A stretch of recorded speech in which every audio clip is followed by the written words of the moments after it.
Representative Adam B. Schiff left the top Democrat on the House Intelligence Committee, and Representative Michael Conaway, Republican of Texas, have maintained a productive relationship in helping lead the panel, but the committee has been on rocky ground for months. J. Scott Applewhite, Associated Press, Washington. In a secured room in the basement of the Capitol in July, Jared Kushner, President Trump's son-in-law and senior advisor, fielded question after question from members of the House Intelligence Committee. Though the allotted time for the grilling had expired, he offered to stick around as long as they wanted. But Representative Trey Gowdy, who spent nearly 3 years investigating Hillary Clinton's culpability in the deadly 2012 attack in Benghazi, Libya, was growing frustrated after 2 hours. "You are in an unwinnable situation, Mr. Gowdy," a South Carolina Republican, counseled Mr. Kushner. "If you leave now, Democrats will say you did not answer all the questions. If you stay, they will keep you here all week." The exchange, described by 3 people with knowledge of it, typified the political morass that is crippling the House Intelligence Committee's investigation into Russian meddling in the 2016 election, and whether the Trump campaign colluded in any way. But the problems extend beyond that panel. All 3 committees looking into Russian interference, 1 in the House, 2 in the Senate, have run into problems, from insufficient staffing to fights over when the committees should wrap up their investigations. The Senate Judiciary Committee's inquiry has barely started, delayed in part by negotiations over the scope of the investigation. Leaders of the Senate Intelligence Committee, while maintaining bipartisan comity, have sought to tamp down expectations about what they might find. 9 months into the Trump administration, any notion that Capitol Hill would provide a comprehensive, authoritative and bipartisan accounting of the extraordinary efforts of a hostile power to disrupt American democracy appears to be dwindling. Representative Devin Nunes, the chairman of the House Intelligence Committee, was forced to step aside from leading the panel's Russia investigation. Gabriella Demchuk for The New York Times. Congressional investigations unfortunately are usually overtly political investigations, where it is to one side's advantage to drag things out, said Mr. Gowdy, who made his name in Congress as a fearsome investigator of Democrats. He added, "The notion that one side is playing the part of defense attorney and that the other side is just these white-hat defenders of the truth is laughable. Instead," he said, "he is looking to Robert S. Mueller III, the special counsel, to conduct an apolitical investigation." None of the challenges have thus far stopped the committees. And given the close-door nature of their work, prominent new avenues of inquiry could always emerge, such as Russia's use of social media to sow chaos and discord, capable of influencing the public discourse. But all 3 are up against a ticking clock, with Republicans in both chambers eager to wrap up the investigations before too long. Particularly in the House, partisan fighting is likely to undermine whatever conclusions the committee reaches. One lawmaker said the committee would probably produce 2 reports. The first, written by Republicans, is expected to forcefully say there is no proof that anyone around Mr. Trump worked with Russia to tip the election. A Democratic report will probably raise unanswered questions and say that the committee was never fully committed to answering them. The panel has been on rocky ground for months, with much of the controversy surrounding the committee's chairman, Representative Devin Nunes of California. Mr. Nunes was forced to step aside from leading the investigation in April after it was disclosed that he had received classified information from the White House that showed that Mr. Trump and his associates were incidentally swept up in foreign surveillance by American spy agencies. Mr. Nunes handed control to 3 of the committee's Republicans, Representatives Michael Conaway of Texas, Tom Rooney of Florida and Mr. Gowdy. Mr. Conaway, a well-liked accountant, helped put the investigation back on track and has maintained a productive relationship with Representative Adam B. Schiff of California, the panel's top Democrat. But Democrats say Mr. Nunes, whose signature is required to issue subpoenas, has continued to meddle around the edges of the investigation, driving Republican inquiries into who financed a dossier of unsubstantiated information on purported links between the Trump campaign and Russia.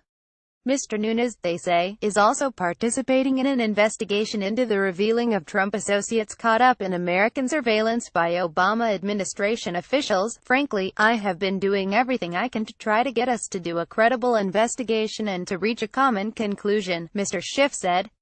I view these things as obstacles that are in the way to overcome, and I am doing my best to overcome them almost daily." A spokesman for Mr. Nunes did not reply to a request for comment. Democrats were also incensed by Mr. Gowdy's remarks to Mr. Kushner in July, which they said were representative of efforts by some Republicans to prematurely cut the investigation short. Shortly after the meeting, Mr. Schiff publicly accused Mr. Gowdy of playing defense attorney for the administration. Republicans have returned to the biting words, sharply criticizing Mr. Schiff, whose frequent television appearances irk them. Mr. Rooney used vulgarity when he called Mr. Schiff's comments about the Kushner interview nonsense. And Mr. Gowdy said on Friday that he had been compelled to weigh in by the Democrats' repetitive and meandering questions, and that a transcript would show his own questions to have been appropriately aggressive. The Republicans said it had become clear where the committee was headed. "Will our private conclusions be the same? Yes," Mr. Gowdy said. "Will our public pronouncements be the same? No, of course not." Senator Mark Warner of Virginia left the top Democrat on the Senate Intelligence Committee, and Senator Richard M. Burr of North Carolina, the panel's chairman, have worked to project a collaborative report, but other committee members have sought to contain expectations. Pete Maravich for the New York Times. "This is politics," he added. "Across Capitol Hill, the tone has been different." The chairman of the Senate Intelligence Committee, Richard M. Burr, Republican of North Carolina, and its top Democrat, Mark Warner of Virginia, have worked to project a collaborative rapport that committee members insist is real. At a rare news conference this month, the two senators said they had already expended significant resources verifying the conclusions of America's spy agencies about Russia's efforts to meddle in the election and were now taking steps to better understand its use of social media campaigns and to investigate the collusion question. "At the end of the day, what we owe the American people is the truth," Mr. Warner said in an interview on Thursday. "And if there is something there, then they should know that. And if there is not something there, I'll be the first to acknowledge that." But other committee members have sought to contain expectations. At the news conference, Mr. Burr said investigators had hit a wall in their work on the dossier, which holds some of the most salacious allegations of collusion, because its author, Christopher Steele, would not meet with the committee. Mr. Burr also said he did not have a mandate to look for criminal activity. "The special counsel is focused on criminal acts. We're not focused on criminal acts," he said. "If we find one, then they're the first phone call we make." Senator Dianne Feinstein, Democrat of California and a former chairwoman of the committee, told CBS's Face the Nation this month that Mr. Mueller stood a much better chance of reaching a definitive conclusion about collusion than the committees did.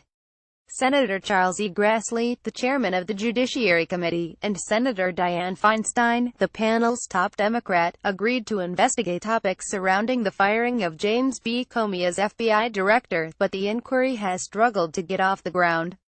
Al Drago for the New York Times. "There's no proof yet that it's happened, and I think that proof will likely come with Mr. Mueller's investigation," Ms. Feinstein said. "He's got the ability to use a grand jury. He's got the ability to use the power of subpoena without question. And he's got the ability to do a criminal investigation." Both intelligence committees will also face questions about how much of what they find can be declassified and shared with the public.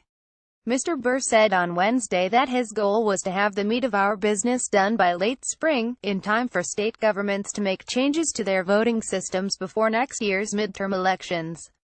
He said he would push to declassify the findings as much as possible. The Judiciary Committee, meanwhile, has struggled to get a fledgling investigation off the ground. Ms. Feinstein, the committee's top Democrat, and its chairman, Senator Charles E. Grassley, Republican of Iowa, agreed this summer to begin investigating a cluster of topics related to the firing of James B. Comey as FBI director, including Mr. Comey's handling of the Clinton email case and the Trump campaign's interactions with Russia. Given its jurisdiction over the Justice Department, the panel is the best positioned on Capitol Hill to unravel the Comey saga, including possible obstruction of justice.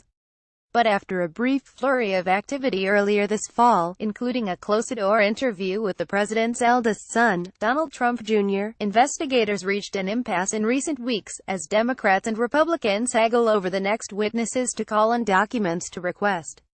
Mr. Grassley has spent weeks negotiating with the Justice Department on the committee's behalf to try to gain access to two key FBI officials who worked closely with Mr. Comey, Carl Gaddis and James Rybitsky. Hopes of interviewing Paul J. Manafort, Mr. Trump's former campaign chairman, collapsed over the summer after prosecutors working for Mr. Mueller warned Mr. Manafort that they planned to seek criminal charges against him.